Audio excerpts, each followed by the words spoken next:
I stood there in the blinding Colorado sun, squinting at the empty spot where our car had been just 10 minutes ago. My wife, Chloe, and her friends, Isla, Stephanie, and Lauren, had vanished. At first, I thought it was one of their stupid pranks. They were always doing stuff like this, pushing boundaries, testing how much I'd take before I snapped. 5 years of marriage, and I'd gotten used to their little games, the way they'd laugh at me, the way Chloe would join in instead of standing up for me. But this felt different. My phone was still plugged into the car charger, my wallet tucked in the glove box. All I had was the faded t-shirt and jeans I was wearing, and a growing pit in my stomach as the minutes ticked by. We'd been on this road trip to Stephanie's lake house for 3 days now, and I'd been miserable the whole time. Chloe had begged me to come, said it'd be a chance to bond with her crew. I wasn't big on the idea. Her friends always treated me like an outsider, tossing out jabs and inside jokes I wasn't part of, but I went anyway, because I loved her. Or at least, I thought I did. The gas station was in the middle of nowhere, just a dusty little stop off the highway with a flickering sign and a single pump. I'd gone inside to use the bathroom, figuring they'd wait. They always waited. Except this time, they didn't. An hour passed. I paced the cracked pavement, kicking pebbles, telling myself they'd come back any second. Tires crunching gravel, Chloe's voice calling out, "Gotcha." But the road stayed quiet. 2 hours in, sweat was dripping down my neck, and my throat was dry. I kept replaying the last few days in my head. The way Stephanie smirked when she accidentally spilled coffee on my lap. How Lauren whispered something to Chloe that made her giggle while glancing at me. How Isla just watched it all with that smug little grin. I should have seen it coming. They'd been building up to something, and I'd been too dumb to notice. A truck pulled up, its engine rumbling loud enough to shake me out of my thoughts. The driver, a big guy with a gray beard and a stained ball cap, leaned out the window. "You okay, buddy?" Been standing there a while. His voice was rough but kind, and it hit me like a punch. I wasn't okay. They weren't coming back. Chloe wasn't coming back.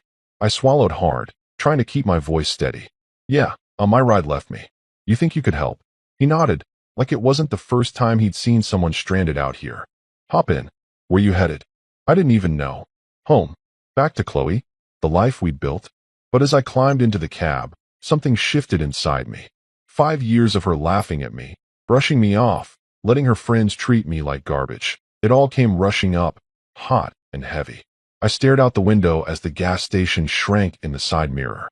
The trucker didn't ask too many questions, just kept driving, humming some old country song. My hands clenched into fists on my lap. I could have borrowed his phone, called Chloe, demanded answers. But what would she say? "It was a joke, babe. Don't be so sensitive." I'd heard it all before. Every time I complained about her friends, she'd roll her eyes and tell me I didn't get their humor. Maybe I didn't. Maybe I never would. But standing there alone, abandoned like some stray dog, I realized something. They didn't get me either. And Chloe? She'd picked them over me, again and again. The trucker dropped me off at a crossroad, pointing me toward Grand Junction, the nearest town. "Good luck, man," he said, tipping his cap. I nodded, my throat tight, and started walking. My shoes scuffed the dirt, the sun beating down on my head.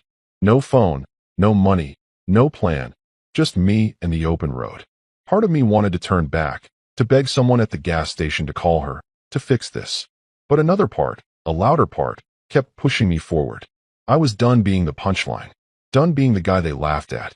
Chloe and her friends thought they'd won, thought they'd broken me. But as I trudged toward Grand Junction, a strange calm settled over me. They hadn't broken me. They'd set me free. I didn't know what was waiting for me in that town. I didn't know how I'd eat, where I'd sleep, or how I'd get by with nothing. But for the first time in years, I wasn't scared of what Chloe would think. I wasn't worried about her friend's next move. I was alone, yeah, but I wasn't helpless. The road stretched out ahead, endless and empty, and I kept walking. They'd left me behind, but maybe that was the best thing they could have done. Maybe this was my chance to figure out who I was without her, without them. By the time the sun started dipping low, turning the sky orange, I'd made up my mind. I wasn't going back. Not to Chloe, not to that life. Whatever came next, it was mine to build. I stood at that dusty crossroad where the trucker dropped me off, the Colorado wind kicking up little swirls of dirt around my feet. Grand Junction was somewhere ahead, but I didn't have a map, a phone, or a dime to my name. Just the clothes on my back and a head full of spinning thoughts. Chloe and her friends had left me high and dry, and part of me still wanted to find a way to call her, to hear her voice, to demand she turn the car around. But then I remembered how she'd laughed when Stephanie accidentally knocked my beer over at the lake house, how she'd shrugged when I asked her to stick up for me. 5 years of that. 5 years of feeling like a guest in my own marriage. No, I wasn't calling her. Not this time. I started walking toward town, my sneakers crunching on the gravel. The sun was still high, baking the ground, and sweat soaked through my shirt. I didn't know how far Grand Junction was. Miles, probably, but I didn't care.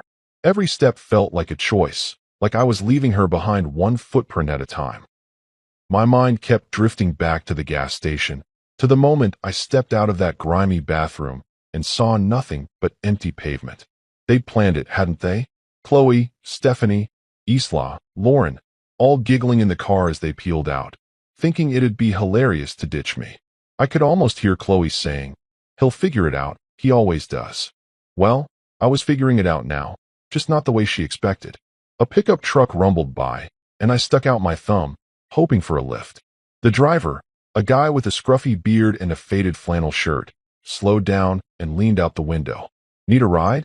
he asked, eyeing me like he wasn't sure if I was trouble. "Yeah, heading to Grand Junction," I said, keeping my voice steady. He nodded. "Hop in. I'm going that way." I climbed into the passenger seat, grateful for the break. The cab smelled like oil and cigarettes, but it beat walking. "What's your story?" he asked as we rolled down the highway. I hesitated, then shrugged. "Got left behind by some people I thought I could trust." He grunted, like he'd heard that one before. "Happens more than you'd think out here." He dropped me off on the edge of Grand Junction, near a cluster of low buildings and a blinking traffic light. "Take care, man," he said, and drove off. I stood there, taking it in. A small town with a mix of old brick storefronts and newer chain stores. People going about their day like nothing was wrong. But everything was wrong for me. No wallet, no ID, no way to prove who I was. I needed help, and fast. I spotted a sign for a homeless shelter a few blocks down, a plain building with a cross painted on the side. My stomach twisted at the thought. Me in a shelter? But what choice did I have? Inside, it was dim and smelled like bleach and stale coffee. A guy behind the counter looked up. Roy, his name tag said. He was older, maybe 50, with a shaved head and a no-nonsense stare. "You lost or just broke?" he asked, sizing me up. "Both," I admitted, rubbing the back of my neck. "Got ditched out on the highway. No money, no phone, nothing." Roy didn't blink. "Happens. You got a name?" "Yeah. Mike," I said, figuring it was easier to stick to the truth for now. He handed me a clipboard with a form. "Fill this out. We'll get you a bed for the night. Tomorrow, we'll figure out the rest." That night, I lay on a cot in a room full of snoring strangers, staring at the ceiling. My mind wouldn't shut off. Chloe's face kept popping up, her voice, her laugh. I wanted to hate her, but part of me still ached for her to show up, to say it was all a mistake. But Roy's words stuck with me. "Tomorrow, we'll figure out the rest." He didn't mess around. The next morning, he sat me down with a cup of weak coffee and a plan. "You need ID to do anything. Job, bank, whatever. Takes time, but we'll start the process. Meantime, you need cash." I nodded, feeling useless. "Know anywhere hiring?" I asked. Roy smirked. "There's a diner down the street. Owner's a tough old broad named Jacqueline. Tell her I sent you." The diner was a squat little place called Jackie's, with red vinyl booths and a jukebox in the corner. Jacqueline was behind the counter, a wiry woman in her 60s with tattoos snaking up her arms and a voice like gravel.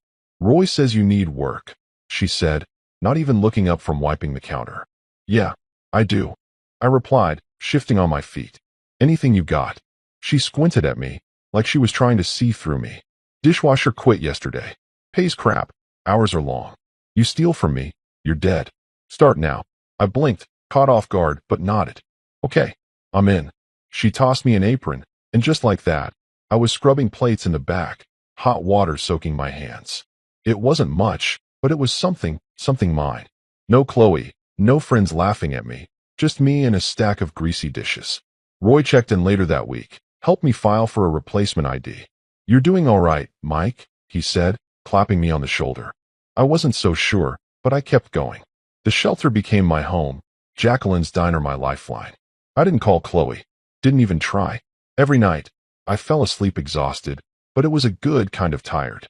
I was starting over, from nothing, and it felt like maybe, just maybe, I could make it work. I woke up on that cot in the shelter every morning with the same ache in my back, the same buzz of snores and coughs from the other guys around me. It had been a couple of weeks since Chloe and her friends ditched me at that gas station, and I was still getting used to this new life. Scrubbing dishes at Jacqueline's diner, sleeping on a borrowed bed, wearing clothes from a donation bin. My hands were raw from the hot water and soap, but I didn't mind. It kept me busy, kept my mind off her. Roy had been a rock, helping me navigate the mess of getting a replacement ID. Takes time, he'd said, handing me a stack of forms. But you'll get there. I nodded, grateful for his gruff kindness, and kept pushing forward. The diner was my world now. Jacqueline didn't mess around. She'd bark orders from the counter, her sharp eyes catching every mistake. Move faster, Mike, we ain't got all day, she'd yell, but there was no real venom in it. I worked double shifts whenever I could, piling up cash in a little envelope I stashed under my cot. My first paycheck wasn't much, but it was enough to buy a cheap prepaid phone from the gas station down the street. I held it in my hands, the plastic still shiny, and felt a rush of something like pride. It wasn't fancy, but it was mine, bought with my own money, not Chloe's, not anyone else's. I didn't need her anymore. Then the call started. I'd only had the phone a day when it buzzed in my pocket while I was elbow deep in suds.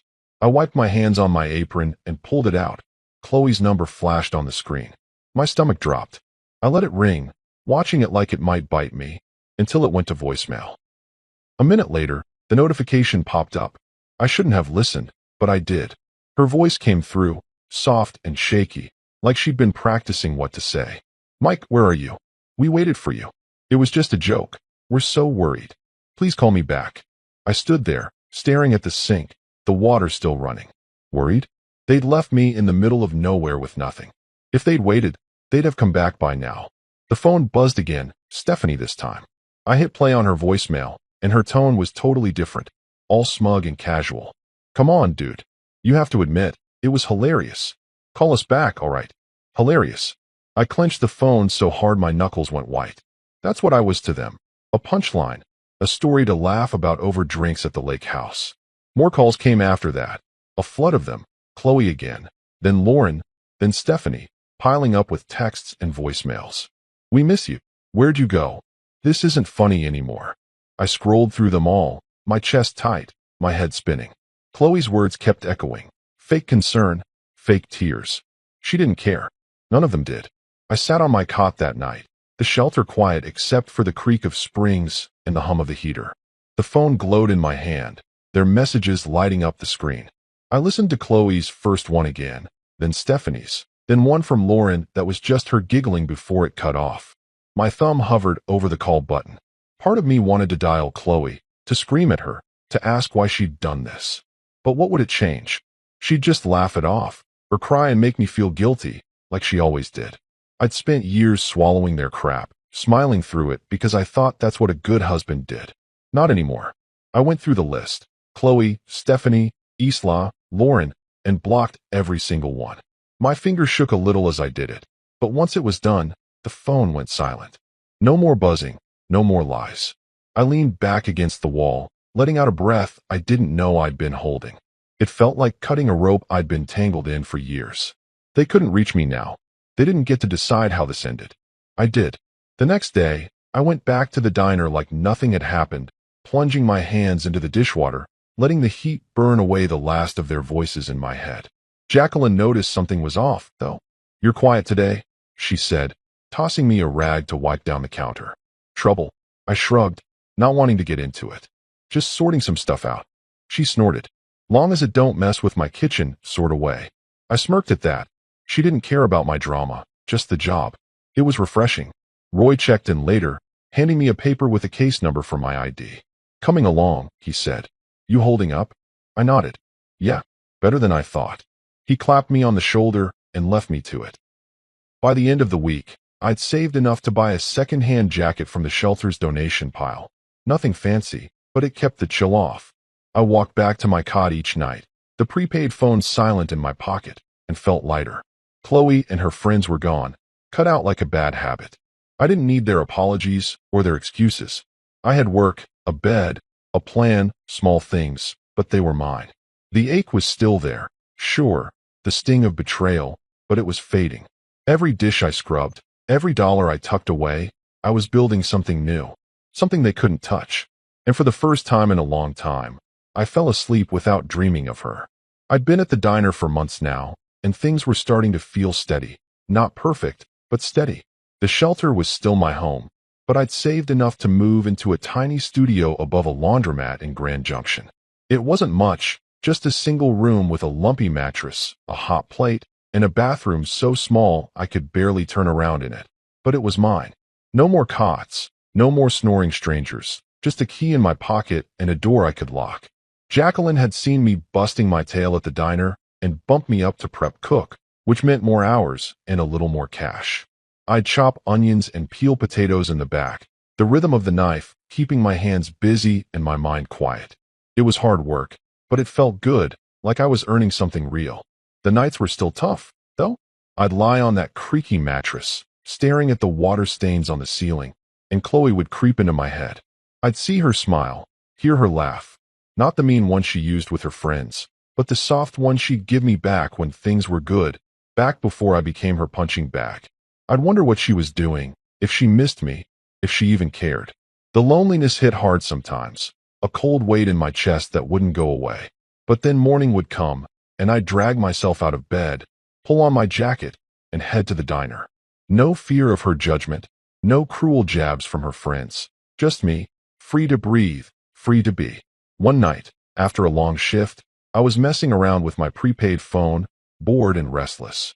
I kept it simple, no contacts, no ties to the past, but curiosity got the better of me. I made a fake social media account, just a random name and no picture, and looked her up. Chloe's profile popped up, still public, still full of her perfect little life. There were pictures from the lake house trip, her and Stephanie posing by the water, Isla grinning with a drink in her hand. Then I saw it, a post about me. It was a photo of us from years ago, smiling at some picnic, and her caption hit me like a slap. Missing my love. I pray he finds his way back to me. I stared at it, my thumb frozen on the screen. Missing me? She hadn't even gone back for me. She'd driven off and left me to rot. I almost laughed, right there in that dingy apartment, the sound bouncing off the bare walls. It was so fake, so Chloe, turning herself into the victim, like I'd wandered off on my own instead of being abandoned. I scrolled through the comments, Stephanie saying, "He'll turn up, don't worry." Lauren chiming in with, "Sending you hugs." And my stomach turned. They were all in on it, playing this game like I was the bad guy. I clicked off the phone and tossed it onto the mattress, running my hands through my hair. She hadn't changed. None of them had. But I had. I wasn't the guy in that picnic photo anymore, the one who'd grin and take it while they tore me down. I was someone else now, someone they didn't know. The next day at the diner, I was quieter than usual, still chewing on what I'd seen. Jacqueline noticed, of course, she always did. "You look like someone kicked your dog," she said, sliding a plate of fries my way during a slow moment. I shrugged, picking at the food. "Just thinking too much." She raised an eyebrow, her tattooed arms crossed. "About what? That ex of yours?" I froze, surprised she'd guessed it. I'd never told her the whole story, just bits and pieces. "Yeah," I admitted. "Saw something online. She's acting like she's the one who got hurt." Jacqueline snorted, loud and sharp. "Sounds like a real piece of work. Good riddance, kid." I nodded, managing a small smile. She was right. Good riddance. Work kept me grounded. I'd dice vegetables, flip burgers when the cook needed a hand, wipe down counters, anything to keep moving. The diner had its regulars, folks who'd nod at me or leave a couple bucks on the table, and that felt good, like I was part of something. My hands were calloused now, my arms stronger from hauling crates and scrubbing pans. I'd catch my reflection in the diner's glass doors sometimes, tired eyes, messy hair, but a guy who was making it, one day at a time. Chloe's post faded from my mind, replaced by the clatter of plates and Jacqueline's gruff voice calling out orders. I stopped checking her social media after that. Didn't need to. Whatever she was saying, whatever story she was spinning, it didn't matter. I had my studio, my job, my life, Small, sure, but growing. The loneliness still came around, especially on quiet nights when the laundromat downstairs hummed and rattled, but it wasn't as sharp anymore. I'd wake up to the smell of detergent drifting through the floorboards, pull on my boots, and head out into the cold morning air. No one was waiting to mock me. No one was rolling their eyes at my every word. I could just be Mike, plain, simple Mike, and that was enough. For the first time in years, I felt like I was standing on solid ground, not sinking in quicksand. Freedom wasn't loud or flashy. It was this, my key, my paycheck, my choice. And I wasn't giving it back. I'd been living above the laundromat for a while now, settling into a routine that felt like mine. Work at the diner, save my cash, sleep in my own space.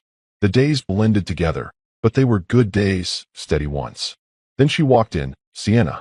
She started coming to Jacqueline's diner twice a week, always in the same booth by the window, always with a stack of textbooks and a pen in her hand.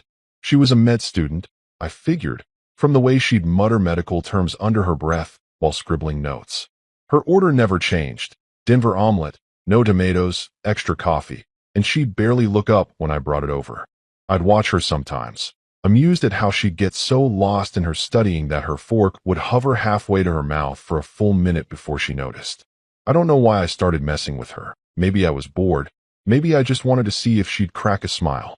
I'd swap out my name tag with random names I'd make up, Bob one day, Steve the next, Carl after that, just to see if she'd catch it. She didn't at first, too buried in her books, but one morning, I walked over with Rusty pinned to my shirt, and she finally looked up. Her eyes narrowed, flicking to the tag, then back to my face. "Your name tag is wrong," she said, her voice quiet but firm, like she was diagnosing me. I grinned, caught off guard. "Is it?" I shot back, even though it was. My real name was Mike, and she'd never asked. She smirked, just a little, and went back to her notes. That was it, our first real moment, and it stuck with me. Work kept me busy, but Sienna became the highlight of my week. She'd show up, order her usual, and I'd find excuses to swing by her table, refill her coffee, clear her plate, ask if she needed anything. She'd nod or mumble a thanks, but that smirk stayed in my head, like a challenge. One day, she came in looking frazzled, her hair messy, her books heavier than usual. "Rough night?" I asked, setting her coffee down. She sighed, rubbing her eyes. "Exams. I haven't slept in 2 days." I nodded, not pushing it, but I slipped an extra hash brown onto her plate when she wasn't looking. She noticed, glanced up at me, and said, "You're sneaky." I just shrugged. "Gotta keep you awake somehow." Our first date wasn't even planned. She came in one evening, all dressed up, jeans and a nice top, not her usual sweatshirt, and told me her friends had bailed on a reservation at some fancy pizza place across town. "I'm not wasting it," she said, half to herself, then looked at me. "You free?" I was wiping down the counter, my shift almost over, and Jacqueline was in earshot. "Go on, kid," she barked, waving me off. "You're no use to me moping around." So I went. We split a pepperoni pizza and a pitcher of soda, and she laughed, really laughed, when I told her about the name tag thing. "I knew it wasn't Rusty," she said, her eyes bright. "You're not that old."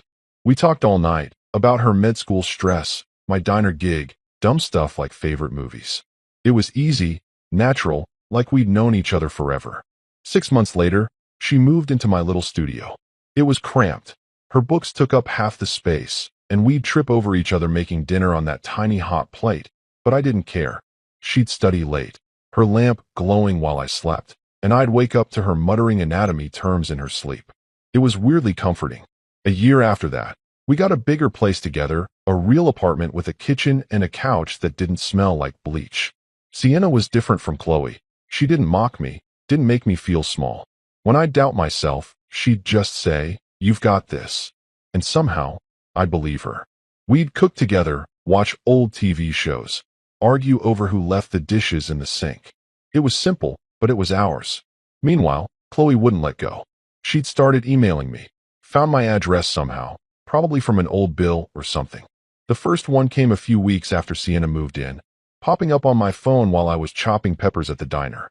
"Mike, I just want to know you're okay," it read. "I miss you." "We all do." I stared at it, my knife hovering over the cutting board. "Miss me?" She'd left me at a gas station with nothing, laughed about it with her friends, and now she missed me? I deleted it without replying. More came after that, some short, some long, all dripping with that fake sweetness she'd mastered. I messed up, I know. Please talk to me. I saw your grandma. She's worried. I'd read them, feel that old ache in my chest, then hit delete. Sienna caught me once, frowning at my phone. Who's that? She asked. Nobody, I said, and she didn't push. She didn't need to. I wasn't going back. Life with Sienna was good, better than I'd thought I deserved. The diner was humming, my hands were steady, and Chloe's emails were just noise I could tune out. I'd built something new, something solid, and every day with Sienna proved it.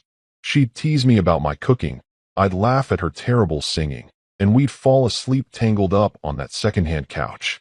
Chloe could write all she wanted. I didn't know her a damn thing. My world was here now, with Sienna, and I wasn't letting go. I stood in the kitchen of Jacqueline's diner, flipping a burger on the grill, the sizzle filling the air as grease popped against my apron. Things had been good.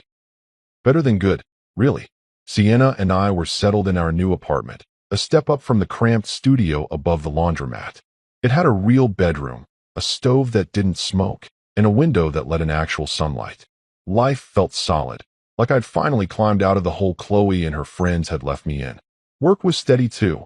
I'd been at the diner long enough that Jacqueline trusted me with more than just dishes and prep. She'd started leaning on me, barking less and nodding more when I got things done right. That day, though, she called me over to the counter during a slow stretch, her sharp eyes locked on me like she had something big to say.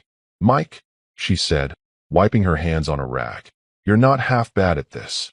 I smirked, thinking she was joking, but her face stayed serious. I'm opening a second spot across town, smaller joint, but mine. Need someone to run it. You in? I froze, spatula in hand, the burger sizzling behind me. Me? Run a diner? I'd gone from scrubbing plates to cooking, sure, but managing a whole place? You serious? I asked, my voice rougher than I meant it to be. She snorted. Do I look like I'm kidding? You've got the chops. Work hard, don't steal, don't whine. Say yes or no. My head spun. A year ago, I'd been dumped at a gas station with nothing. Now I was getting offered this. I almost said no, convinced it was some trick, like Chloe's pranks all over again. That night, I sat on our couch, Sienna's and mine, staring at the TV without really watching it. She came home from a late study session, dropping her bag by the door, and saw me just sitting there. What's up? She asked, kicking off her shoes. I told her about Jacqueline's offer, my voice low, like saying it out loud might jinx it. She wants me to run her new diner. Me in charge. Sienna plopped down next to me, her knee brushing mine. And you're thinking about turning it down? She said, reading me like always. I shrugged, rubbing my neck. I don't know. What if I screw it up? She grabbed my hand, her grip firm. You're already running that place half the time, helping with orders, fixing stuff when she's yelling at someone else. Just make it official. You've got this. Her words hit me hard, like a shove I didn't know I needed. She didn't doubt me, not for a second, and that felt new, strange, good. Chloe would have laughed, said something like, you? A boss? And her friends would have piled on. But Sienna just looked at me, steady and sure, and I nodded. Okay, I'll do it. She smiled, that small one I loved, and leaned her head on my shoulder. Good. Now stop moping. We've got dishes to do. I laughed, the weight lifting a little, and we washed plates together, her humming some off-key song while I splashed water at her. The next day, I told Jacqueline yes. She grunted, like she'd expected it, and handed me a set of keys. Don't burn it down, she said, then went back to counting cash. The new diner was a hole-in-the-wall spot. 10 tables, a counter, a kitchen barely big enough for two, but it was mine to run. I started the next week, setting up schedules, ordering supplies, cooking when the line got slammed. It was chaos at first, waitresses forgetting orders, me burning a batch of fries, but I figured it out. Sienna was right. I'd been doing this stuff already, just without the title. The place started humming, regulars trickling in, and Jacqueline even stopped by once, nodding like she approved. Not bad, kid, she said, and I felt taller than I had in years. Then Chloe's email came. I was at the new diner, checking inventory on my phone, when it popped up. Mike, your grandmother's been asking about you. Please let us know you're alive. Might get twisted. Grandma. She'd always been sweet, sending me cards even after I married Chloe. But Chloe bringing her up now? It was a cheap shot, a hook to reel me back in. I pictured her typing it, fake tears in her eyes, trying to guilt me like always. I deleted it, my thumb slamming the screen harder than it needed to. She didn't get to use grandma against me, not after what she'd done. I hadn't called home in a while, sure, but I'd fix that myself, not through her. I threw myself into the diner after that, keeping my hands busy so my mind wouldn't wander. The place was picking up, truckers stopping by, locals chatting me up like I was one of them. I'd come home to Sienna studying at our table, her books spread out, and she'd ask how it went. Good, I'd say and mean it. We'd cook dinner. Nothing fancy, just pasta or burgers, and talk about her classes, my day, the future. Chloe's emails kept coming, piling up in my trash folder, but I didn't open them. She was a ghost, a shadow I could ignore. My life was here. The diner, Sienna, the keys in my pocket. I'd been abandoned once, left to figure it out, and I had. Now I was building something better, something they couldn't touch. Every night, I locked up the diner, drove home to Sienna, and felt like a man who'd finally found his footing. I was flipping eggs in the kitchen of my third diner, the one on the edge of town, when my phone buzzed in my pocket. The morning rush was in full swing, truckers hollering for coffee, waitresses darting between tables, and I almost ignored it. 15 years had turned me into a different man. Sienna and I were married, 2 kids tearing up our house, 3 diner locations keeping me busy. Life was good, loud, full. Nothing like the empty shell I'd been when Chloe left me at that gas station. I wiped my hands on my apron, pulled out my phone, and saw it. A LinkedIn notification. Someone viewed your profile 27 times today. My stomach did a little flip. I didn't use LinkedIn much, just a basic page with my name, the diners, a blurry photo Sienna made me take. But 27 times? That wasn't normal. I tapped it open, the grill hissing behind me, and there she was, Chloe. Her name hit me like a cold splash of water, right there on the screen, tied to some company I didn't care about. 27 views in one day. She'd been digging through my life, over and over. I set the phone down, my hands gripping the counter, trying to steady myself. 15 years, and she was back, creeping in like a shadow I thought I'd shaken off.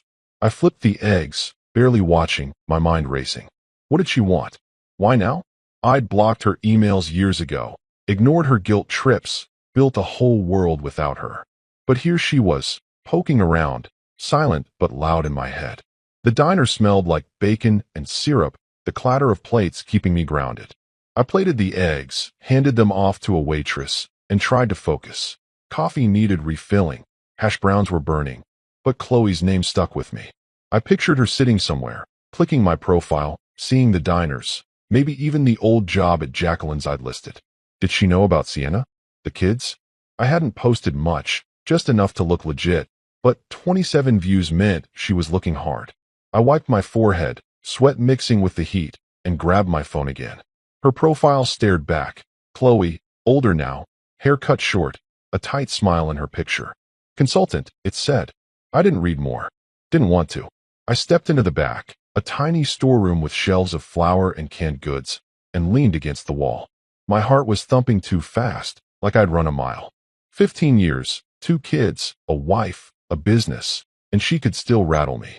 I hated that. I'd worked so hard to bury her, to forget the gas station, the laughter, the way she'd made me feel like nothing. Now she was back, not even saying anything, just watching. Was she jealous? Mad? Desperate? I ran my hands through my hair, pacing the cramped space. Part of me wanted to message her, "What's your deal?" But I stopped myself. That's what she'd want. Me reaching out, giving her a crack to slip through.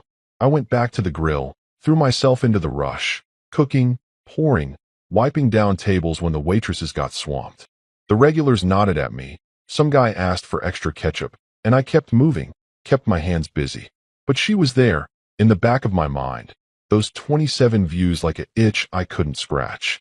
I didn't tell Sienna when I got home that night. She was on the couch, folding laundry, the kids upstairs yelling about some game. Busy day? She asked, glancing up. Yeah, I said, forcing a smile, kissing her forehead. Same old. She didn't push, just handed me a pile of socks to sort, and I sat there, folding, pretending everything was fine. The house was warm, Smelled like dinner. Chicken and rice, Sienna's go-to, and the kids tumbled down, begging for dessert. I laughed, said no, felt normal for a minute. But Chloe lingered, a ghost I couldn't shake. I didn't check LinkedIn again, didn't need to see if she'd looked more. 27 was enough. I helped Sienna with the dishes, her hip bumping mine, and tried to let it go. My life was here, 2 kids fighting over the last cookie, a wife who didn't laugh at me, diners I'd built from nothing. Chloe couldn't touch that, not really. Still, I went to bed with her name in my head, staring at the ceiling while Sienna slept beside me. The next day, I was at the first diner, pouring coffee, when my phone buzzed again. I didn't look, just shoved it deeper in my pocket. If it was her, I didn't want to know. I'd spent years locking her out, and now she was knocking, quiet but steady. I focused on the work, grill, counter, cash register, kept my hands moving, my voice steady. She was out there, somewhere, but I was here, standing tall. Whatever she wanted, whatever game she was playing, I wasn't biting. Not yet. Not ever, if I could help it. I was wiping down the counter at the original diner, the one Jacqueline first hired me for, when the door jingled and they walked in, Chloe, Stephanie, and Isla. It was 3 days after those LinkedIn alerts, and I'd been on edge, half expecting something like this. The breakfast rush had just died down, leaving a handful of regulars sipping coffee, the air thick with grease and burnt toast. I saw them before they saw me. Chloe's short hair catching the light, Stephanie's swagger still there. Isla hunched like she wanted to disappear. My gut twisted, hands freezing on the rack. 15 years since they ditched me at that gas station, and now they were here, in my diner, my turf. I didn't move, just watched them pick a booth by the window and sit, their voices low but familiar. I could have stayed back, let the waitress handle it, but something pulled me out there. Maybe anger, maybe just needing to see it through. I grabbed a pot of coffee, more for something to hold than anything else, and walked over. Chloe spotted me first, her eyes going wide, her mouth dropping open. "Oh my God, it's you," she said, her voice shaky, like she hadn't rehearsed it. Stephanie leaned back, smirking like always. "Hey, look at you, big shot." Isla glanced up, then down fast, her hands fidgeting with the menu. I stood there, coffee pot in hand, looking at them. Older, worn, desperate in a way I didn't expect. "What do you want?" I asked, keeping it short, my voice harder than I felt. Chloe shifted, leaning forward, her fingers twisting together. "Mike, can we talk? Please." I didn't sit, didn't soften. "I'm working." "Talk." She swallowed, glancing at Stephanie for backup, then started. We need your help." It spilled out. Her life had crashed. Her artsy little business went under. Her marriage, some guy I didn't know, fell apart, and she was broke, begging now. Stephanie jumped in, casual like it was no big deal. "You're doing all right? 3 diners? We just need a hand, for old times." Isla nodded, barely audible. "Just a little help." I listened, letting it sink in. Chloe's sob story, Stephanie's charm, Isla's guilt. They'd planned this, tracked me down, thought I'd roll over. I stood there, coffee pot still hot in my grip, watching them squirm. Chloe's eyes got wet, Stephanie's smirk twitched, Isla shredded the edge of her menu. I remembered her LinkedIn stalking, 27 views, then showing up here, thinking I'd cave because I used to. "Wait here," I said, turning away. I walked to the office, a cramped box with a desk and a stack of receipts, my boots heavy on the floor. They wanted money. After leaving me with nothing, laughing about it, they thought I'd just hand it over. I sat down, the chair creaking, and stared at the wall. My hands shook a little, not from fear, from anger. I could have yelled, thrown them out, but I didn't. I grabbed an envelope, wrote a check, and headed back. They were still there, whispering, heads snapping up when I walked over. I dropped the envelope in front of Chloe, watching her fingers snatch it up, her face lighting up for a second. She opened it. $73.50, the exact cost of a Greyhound ticket from Grand Junction back home, 15 years ago. Her smile crashed, her breath catching. Stephanie grabbed it, glaring. "What the hell is this?" she snapped. I leaned in, my voice low, steady. "That's what it would have cost me to get back to you that day. I didn't. You don't get more than that." Chloe's mouth opened, no sound coming out. Stephanie shoved the check at me. "You're a jerk, Mike. After everything." I cut her off. "After everything? You left me. You laughed. This is me being generous." Isla flinched, her hands balling up, but she didn't speak. I straightened, looking at them. Chloe pale, Stephanie fuming, Isla shrinking. "It's time to leave," I said, loud enough for the diner to hear. "Don't come back." I turned, walked to the counter, my heart pounding but my steps sure. The waitress hovered, unsure, but I waved her off. "They're done," I said, grabbing a rag to wipe my hands. They sat there a minute, stunned, then scrambled up, Chloe shoving the envelope in her purse, Stephanie muttering, Isla trailing behind. The door jingled shut, and the diner went back to normal, coffee pouring, forks clinking, like they'd never been there. I stood behind the counter, pouring myself a cup, my hands steady now. They'd come begging, thinking I'd bend, and I'd shut them down. It wasn't loud or messy, just cold, final. I sipped the coffee, bitter on my tongue, and watched the regulars chat, oblivious. Chloe's tears, Stephanie's anger, they didn't matter. I'd given them what they'd given me, just enough to walk away. The diner hummed around me, my diner, my life, and they were gone. I finished my shift, locked up, and drove home, the weight lifting with every mile. They'd tried, and they'd lost. That was it. I leaned against the diner's front window, the glass cold against my arm, watching Chloe, Stephanie, and Isla out in the parking lot. They'd just stormed out after I handed them that $73.50 check. Bus fare from Grand Junction, nothing more. And now they were at it, arguing like kids caught stealing. Stephanie was loud, her hands slashing the air, her face twisted up like she wanted to hit something.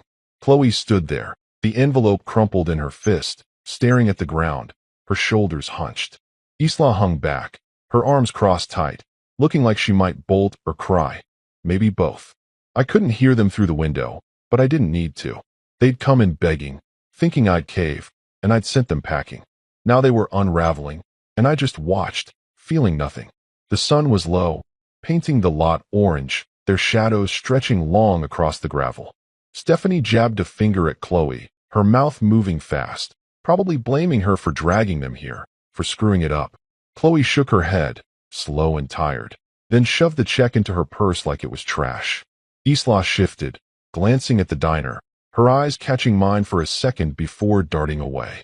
I didn't move, didn't blink, just stood there, my coffee mug cooling on the counter behind me. They could fight all day out there. It didn't touch me.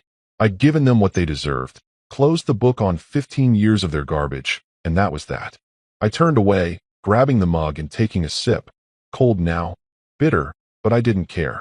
The diner was quiet, just a couple of regulars lingering over pie, the jukebox humming some old tune. I wiped down the counter, slow and steady, letting the rag soak up the day. The waitresses buzzed around, clearing tables, shooting me quick looks but keeping their mouths shut. They knew something had happened. Those three walking in, me walking out with that envelope. But I didn't explain. "You good, Mike?" one asked, stacking plates. "Yeah," I said, short and sharp, and went back to wiping. I didn't want their questions, didn't want to drag it out. Chloe and her crew were gone, and I was done. Driving home, the truck's engine growled under me, the road dark except for my headlights cutting through. My hands gripped the wheel, my mind stuck on that scene. Chloe's face when she saw the check, Stephanie's snarl, Isla's silence. It should have felt good, shutting them down, and it did, mostly. But there was this itch, a little nag I couldn't shake. They'd looked desperate, broken, Chloe especially, with her sob story about her life falling apart. 15 years ago, I'd have cared, run after them, tried to fix it. Now, I just watched them leave. The house came into view, lights on, Sienna's car in the drive, and I let out a breath. This was real, my family, my life, not them. I walked in, kicking my boots off by the door, the smell of leftover lasagna hitting me. Sienna was at the kitchen table, papers spread out, a pen in her hand, grading again, probably. The kids were upstairs, their voices muffled, likely in bed, but not asleep. She looked up, her glasses low on her nose. "Hey," she said, soft, then tilted her head. "You okay?" I nodded, pulling out a chair and sitting across from her, my hands flat on the table. "They came by," I said, keeping it simple. Her eyebrows lifted, but she waited. Chloe, Stephanie, Isla asked for money. I gave them bus fare and told them to go. She set her pen down, leaning back, her eyes steady on mine. "Bus fare?" she asked, a little smile tugging her lips. I told her, $73.50, the exact cost to get back from Grand Junction all those years ago. How Chloe's face fell, how Stephanie snapped, how I walked away. Sienna listened, her hand resting on the table, calm like always. When I finished, she reached over, her fingers brushing mine. They can't take anything from you that you don't give them, she said, her voice firm, quiet. I looked at her, those words sinking in, and nodded. Yeah, I said, my throat tight. She squeezed my hand, then went back to her papers, leaving me sitting there, the weight lifting a little. She didn't need to say more. She got it, got me, and that was enough. We ate leftovers later, just the two of us, the kids finally quiet upstairs. I poked at the lasagna, my head still half in the parking lot, Stephanie yelling, Chloe staring, Isla shrinking. It didn't matter what they said out there, who they blamed. They'd come for a handout, and I'd given them a mirror instead. Sienna didn't ask more, just talked about the kids, our son's math test, our daughter's new obsession with drawing cats. I smiled, nodded, let her pull me back to now. After, we cleaned up, her hip bumping mine at the sink, and I felt steady again. That night, lying in bed, Sienna's breathing slow beside me, I stared at the ceiling. The house creaked, the kids shifting in their rooms, and I replayed it. Those three in my diner, then out in the lot, falling apart. They couldn't touch this, my family, my diners, me. I'd shut the door, locked it tight, and they were on the other side, where they belonged. The itch was still there, faint, but fading. Sienna was right. They got nothing I didn't give, and I'd given them the end. I closed my eyes, the days slipping away, and slept hard, done with their ghosts for good. I stood in the kitchen of our house, stirring a pot of chili on the stove, the smell of spices filling the air. It had been weeks since Chloe, Stephanie, and Isla walked into my diner, since I handed them that $73.50 check and watched them argue in the parking lot. I hadn't seen them since, not a call, not an email, not even a whisper on LinkedIn. They were gone, really gone this time, and I felt it, a quiet that settled deep, like a storm finally passing. Life rolled on. Sienna grading papers at the table, the kids chasing each other around the backyard, the diners humming with regulars. It was mine, all of it, and they couldn't touch it. I'd stopped looking over my shoulder, stopped waiting for the next knock. The chili bubbled, steam rising, and I tasted it. Needed more salt, maybe a kick of pepper. Sienna glanced up from her stack of tests, her glasses slipping down her nose. Smells good, she said, smiling that small smile I loved. Better be. I shot back, grinning, and she laughed, soft and easy. The kids burst in from outside, our son waving a muddy stick, our daughter yelling about a bug she'd found. Out, both of you, wash up. I barked, pointing to the sink, and they groaned but obeyed, splashing water everywhere. It was chaos, loud and messy, but it was ours. Chloe's face, those tears she'd tried to sell me, faded a little more every day, replaced by this. Work was good too. I bounced between the three diners, flipping burgers, checking stock, joking with the waitresses. The regulars knew me now.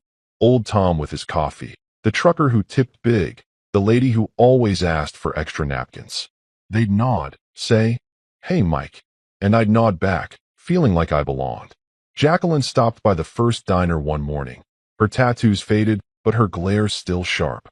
"You didn't screw it up," she said, looking around, then clapped my shoulder and left. High praise from her. I laughed to myself, pouring coffee for a table, and thought about how far I'd come, from a gas station nobody to this. I didn't check on Chloe anymore. No fake social media accounts, no late-night scrolls. I'd done that once, years back, seen her play the grieving widow, but now? I didn't need to know. She was out there, somewhere, living whatever life she'd made after her business tanked, her marriage crumbled. Stephanie, and Isla too, maybe still mad, maybe still blaming her. It didn't matter. They'd come begging, and I'd shut the door. That $73.50 check was the last thing I'd ever give them. Just enough to walk away, like they'd left me to do. I didn't feel bad, didn't feel guilty. I felt free. Sienna and I took the kids to the park that weekend, a crisp fall day with leaves crunching under our boots. Our son ran ahead, kicking a ball, while our daughter clung to my hand, pointing at every squirrel. Sienna walked beside me, her arm brushing mine, and we didn't say much, just watched, breathed, lived. I thought about Chloe for a second, her showing up, her voice cracking, and let it go. She couldn't take this from me, couldn't even come close. I'd built it all without her, despite her, and it was better than anything she'd ever offered. You're quiet, Sienna said, nudging me. Just happy, I replied, and she squeezed my hand, knowing I meant it. Back home, we ate the chili, too spicy, the kids complained, but they shoveled it down anyway. I sat at the table, watching them bicker over the last roll, Sienna rolling her eyes at their noise. This was it, the best revenge, if you could call it that. Not some big fight, not rubbing it in their faces, just living well, living real. Chloe wanted me to break, to crawl back, and I hadn't. I'd walked away from that gas station, from her, and kept going. Roy at the shelter, Jacqueline's diner, Sienna's laugh, these kids. Every step was mine, every piece earned. They'd lost, not because I'd beaten them, but because I'd stopped playing their game. The days kept rolling, school runs, diner shifts, quiet nights with Sienna on the couch. I didn't look back, didn't need to. Chloe was a memory, a shadow that couldn't reach me anymore. I'd see her sometimes, in a flash, her smirk, her tears, but it didn't stick. I'd turn the radio up, flip a burger, hug my daughter, and she'd fade. The diners thrived, the kids grew, Sienna and I argued over dumb stuff like whose turn it was to mow the lawn. It was simple, messy, perfect. I'd wake up early, make coffee, stand in our kitchen looking out at the yard, and feel it. Peace, deep and steady. One night, after the kids were in bed, I sat on the porch, a beer in my hand, the air cool against my skin. Sienna came out, wrapped in a blanket, and sat beside me. "What's on your mind?" she asked, her voice soft. I took a sip, staring at the stars. "Nothing," I said, then smiled. "Everything." She leaned her head on my shoulder, and we sat there, quiet, together. Chloe was gone, really gone, and I was here whole. The best revenge wasn't revenge at all. It was this, right now, a life so good I didn't need to prove anything. I'd made it, and that was enough.